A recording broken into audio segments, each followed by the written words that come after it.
الصلاة خير من النوم۔ السلام علیکم ورحمۃ اللہ وبرکاتہ۔ پیارے دوستو، ایک سوال ہے جو لوگوں کے دماغ میں بار بار گھومتا ہے۔ وہ پوچھتے ہیں کہ اللہ کے پیارے نبی جناب محمد الرسول اللہ صلی اللہ علیہ وآلہ وسلم کے جسم مبارک کو ان کی قبر انور سے نکالنے کی یعنی کہ چرانے کی کوشش کی گئی۔ تو ہم آپ کو بتا دیں کہ تاریخی کتابوں میں ذکر ملتا ہے کہ اس طرح کی سازشیں 4 بار ہوئی، یعنی کہ اس طرح کی کوششیں 4 مرتبہ کی گئی۔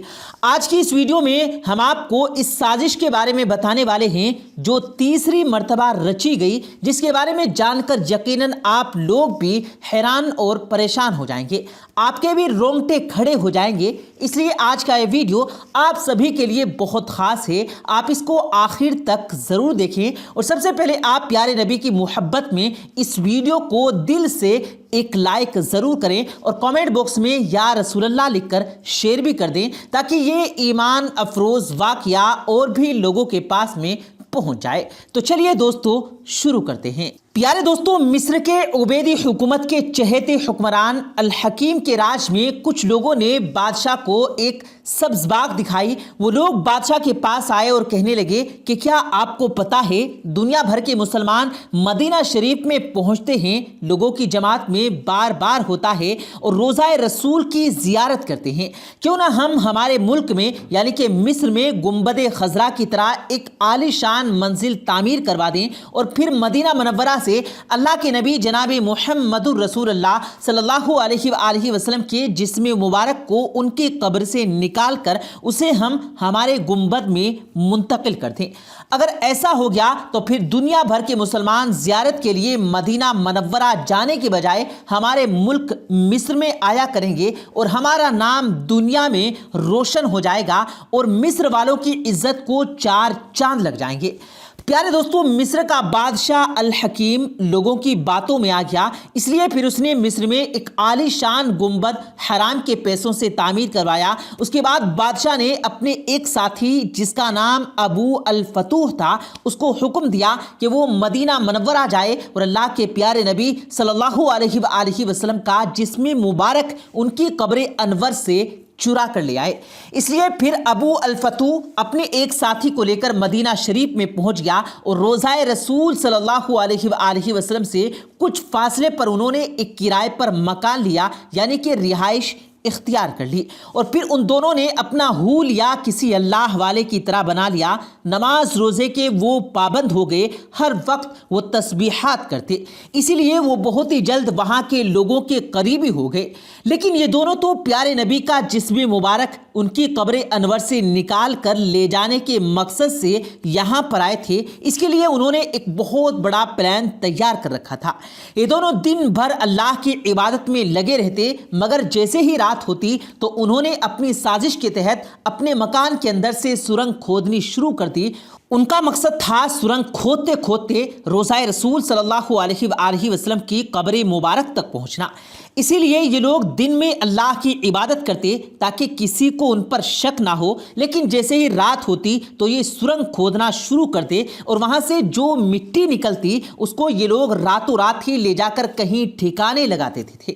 اس کے بعد اس جگہ کو اچھی طرح سے ڈھانپ دیتے تھے، اسی لیے مدینہ میں کسی کو بھی ان پر کوئی شک نہیں ہوا تھا۔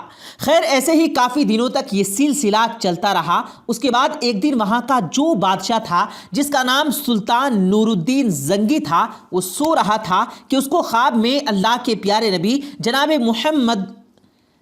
محمد الرسول اللہ صلی اللہ علیہ وآلہ وسلم کی زیارت نصیب ہوئی۔ خواب میں اللہ کے پیارے نبی نے فرمایا، اے نور الدین، آپ کی حکومت میں کچھ لوگ مجھے تکلیف پہنچا رہے ہیں۔ آپ کی حکومت میں 2 لوگ ایسے ہیں جنہوں نے یہ منصوبہ بنا رکھا ہے کہ وہ لوگ میرے شہر کے اندر آ کر مجھے تکلیف پہنچا رہے ہیں۔ پیارے دوستو، اس کے بعد خواب کے اندر ان دونوں آدمیوں کی شکل و صورت بھی سلطان نور الدین زنگی کو دکھا دی گئی۔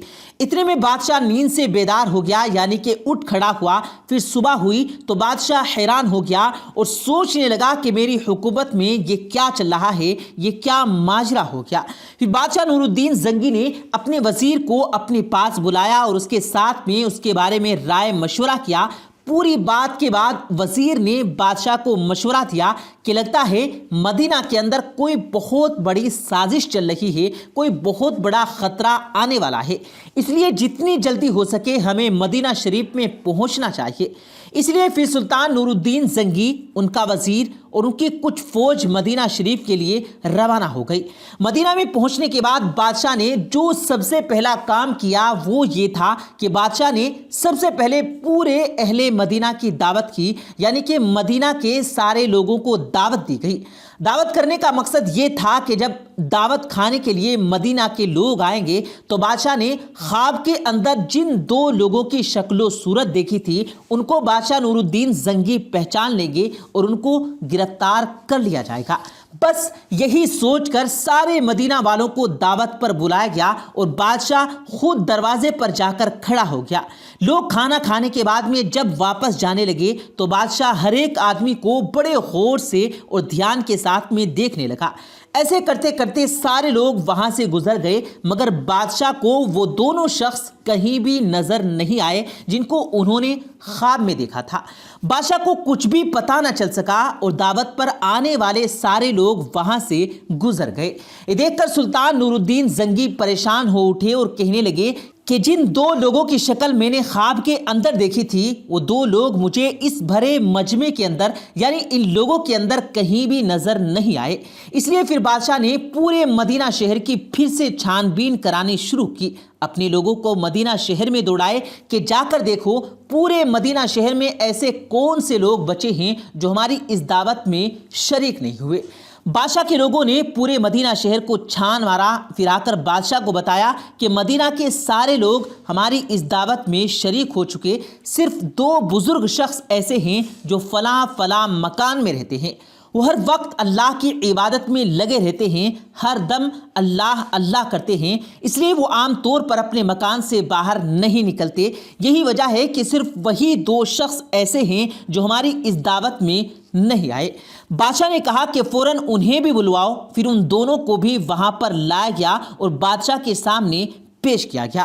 بادشاہ نور الدین زنگی نے جیسے ہی ان دونوں آدمیوں کی شکل دیکھی تو ان کو پہچان لیا، اس لیے ان کو دیکھتے ہی بادشاہ نے کہہ دیا کہ یہی وہ دو آدمی ہیں جو اللہ کے نبی صلی اللہ علیہ وآلہ وسلم کا جسم مبارک چرانے کے مقصد سے آئے ہوئے تھے۔ انہی دو لوگوں کے بارے میں اللہ کے پیارے نبی نے فرمایا کہ یہ مجھے بہت تکلیف پہنچا رہے ہیں۔ بادشاہ نے ان دونوں سے اس کے بارے میں پوچھا تو وہ صاف صاف انکار کرنے لگے، مگر جب بادشاہ نے ان کے ساتھ میں سختی کی تو پھر انہوں نے بتایا کہ ہم لوگ پیغمبر محمد صلی اللہ علیہ وآلہ وسلم کا جسم مبارک چرانے کے مقصد سے یہاں پر آئے ہوئے ہیں، جس کے لیے ہم اپنے مکان سے ایک سرنگ کھود رہے ہیں تاکہ ہم روضہ رسول صلی اللہ علیہ وآلہ وسلم تک پہنچ جائیں۔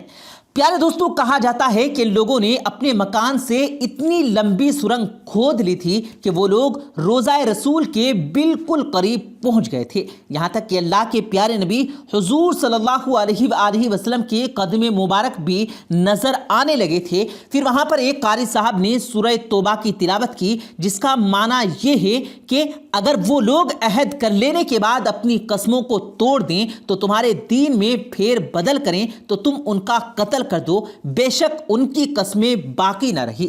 سورہ توبہ کی تلاوت نے پورے ماحول کو گرما دیا، سارے مجمع میں ایک عجیب قسم کا ماحول پیدا ہو گیا۔ یہ دیکھ کر وہ دونوں شخص خوف زدہ ہو گئے اور کہنے لگے کہ اللہ کی قسم ہمارے سر قلم بھی کر دیے جائیں تو ہمیں کوئی بھی افسوس نہیں ہوگا، لیکن اب ہم اللہ کے نبی کی قبر مبارک کی طرف پورے ارادے سے اپنی نظر تک نہیں اٹھائیں گے۔ پیارے دوستو، کہتے ہیں کہ اس وقت ایسی تیز آندھی آئی کہ جس کو دیکھ کر محسوس ہونے لگا کہ پورا عرش اپنی جگہ سے ہٹ کر کہیں اور پہنچ گیا۔ اب الفتو اس بھیانک منظر کو دیکھ کر کانپ اٹھا اور اس نے توبہ کر لی، اور اس کے بعد بادشاہ نے روضہ رسول کے آس پاس مین شیشے کی دیواریں کھڑی کروا دی، یعنی کہ دائیں بائیں آگے پیچھے سے دیواریں کھڑی کروائی تاکہ کوئی بھی آدمی پھر سے اس قسم کی حرکت دوبارہ نہ کر سکے۔